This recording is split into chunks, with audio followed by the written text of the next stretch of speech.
That's like a dream job. One guy that we know of got the dream gig years ago, and he's not giving it up. Frank Caliendo. Is Frank coming to town? Is Frank on the phone? Is that what's going on? Hey guys, how are you? Oh, hey, how are you? How's it going? We're good, man. Yeah. You in Houston already? Yeah, I'm running around a little bit, but good to talk to you. It's been a while. Yeah, I almost went John Gruden. I'll tell you what, man, it's been a while since I talked to you guys, but I love Walton and Johnson and the entire crew in the studio there, man. There's like 75 guys and all of them. I'll tell you what, I'd give a trophy to each of them, man. There you go. You know, Ken, our producer Ken is getting married. He's engaged now. And he said, we don't really pay him a lot. He said, so he can't really, Dr. Phil charges like, was it $300 an hour to chat with somebody about their upcoming nuptials? We know Dr. Phil, who might have some advice. I'll tell you what, if you want to really have a happy life, I wouldn't do it. Just get out of it right now. You still got time. He's nodding his head. He's going with you.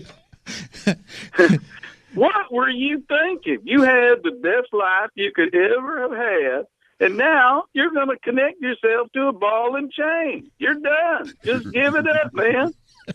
And Doctor should know he's got one. Yeah. Definitely. Dr. Phil's been through a couple of them at least. Yeah, so Frank's going to get up on that stage, that cold, well, it's not cold. You got a little bit of spotlight warmth. You get up there, and all those eyes are on you and say, all right, funny man, make me laugh. See if you're worth the ticket price. Come on. Well, now what I started to do is, because you don't see John Madden much anymore, right? So I still do some of that because people want to see it. But the funny thing is, I used to explain a lot of jokes as John Madden, just for fun. I do a joke that not everybody gets. Now what I do is I narrate the jokes as Morgan Freeman. So if somebody doesn't get a joke, I come in, that's when the audience realized that Frank Caliendo had no idea what was going on. Truth of the matter was, he wasn't sure what he was talking about either. He was just going from one voice to another voice, and eventually he'd hit one that enough people would understand. And let me tell you this, Walton and Johnson, you are the specials. That's so good. Oh, my God, I love that. We were just thinking here this morning, too, that, our buddy Madden. Yeah, we miss him. Used to have this obsession with Brett Favre. And since Who? With who? Brett Favre. Say the name, John. Brett Favre. Brett I mean, Favre. the greatest name I've ever heard is Brett Favre. Every you think about all the different names, there you go. So if Brett Favre, He's got out of the picture. he's way out of the picture. If Madden were to make a comeback today, do you think he would latch onto Johnny Football as the replacement for Brett Favre? Yeah, I do. I mean, because you look at all the things that Johnny Football could do, and he's kind of a Brett Favre kind of guy. The thing about him is the attitude, and he's got a pretty giant head. And when you look at that, he's the only guy whose head is twice as wide as his shoulders. And when you think about that, I mean, that can really help you look off a defender. Almost like a human bobblehead, really. Yeah, I mean, there you go. You got to keep Madden around, man, because he's just too fun. Even if he I mean, never gets on TV anymore. It's the thing is that kids that play that video game have no idea who that is. They think it's a video game inventor.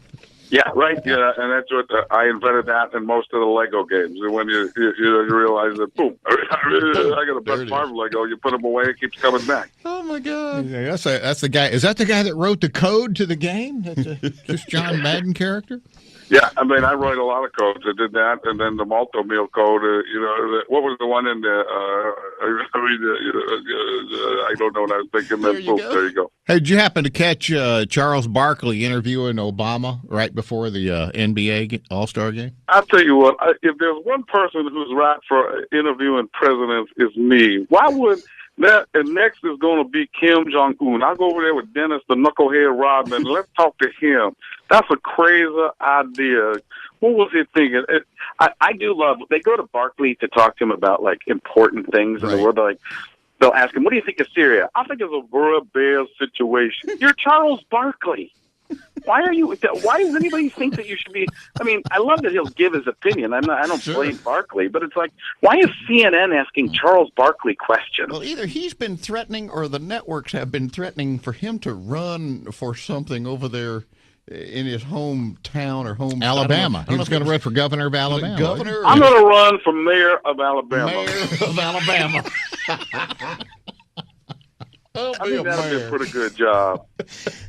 You know, the thing about, if I remember correctly, Charles Barkley really wasn't that great of a basketball player. He always seemed fat and out of shape most of the time. You know, he looked that way, but he's one of the top players of all. It's funny that think you go back and look. He wasn't a great dribbler. You ever watch him dribble? It was terrible. But post up, I mean, he was 6'4", playing against 6'9" and 6'10" guys, and it was incredible. That's what makes him really, really good. That's what he knew. He was smart enough to throw the ball to one of them little dudes that could bring it down the court. When they get it down there, give it back. It was entertaining. That's what it's all about. He was the first guy that learned how to use his body as a weapon. Speaking of bodies, Frank, we have to ask you a very frank question, if you don't mind. Noticed on the Houston Improv website where you're going to be, they have a big picture of you right there on the thing, and you look like you've been in the gym, like gym rat. And have you trimmed way down, or did they Photoshop that? That one is photoshopped. Oh, okay, but okay. No. I'm actually down about 40 pounds. I'm actually down 20 pounds from that picture even. Whoa, so. How about that? Man. What you been doing? You got a secret weight loss so you want to give to all of our listeners? Yeah, it's an incredible formula of exercise and eating better. So it's the Walter Johnson plan was always eat less, move around more. Yeah, exactly. It seems to work. Went with that one. Now the when are you going to be at the? I guess like what tonight? Tonight and tomorrow. Two shows tonight and then 2 shows tomorrow. And that's it. And then I'm back home. I go back to Phoenix. So don't miss this golden opportunity, people. This is a good shot to get into the Houston Improv, see Frank Caliendo and all the rest. You bringing everybody? We'll all be there. Definitely ready to go. Yeah, I mean, it's fun on the radio, but you got to see that face morphing and doing all those strange contortions and that kind of thing. You know. Well, if you have time next time you're in town, come back up and see us in the studio. And that's just the manager when he looks at the crowd. His face is contorting. He said, "I thought he went on the radio to talk about this. What happened?" All right, Frank. Good. Break a leg out there, bro. Thanks, guys. All right, man. The number over there for tickets, by the way, is 713-333-8800. Frank Caliendo. Been talking to him for years. He still remembers our name. How about that? Unlike MC Hammer. And we made him what he is. Frank's one of the few that got big. Not what he is today, but I mean what he was. Yeah.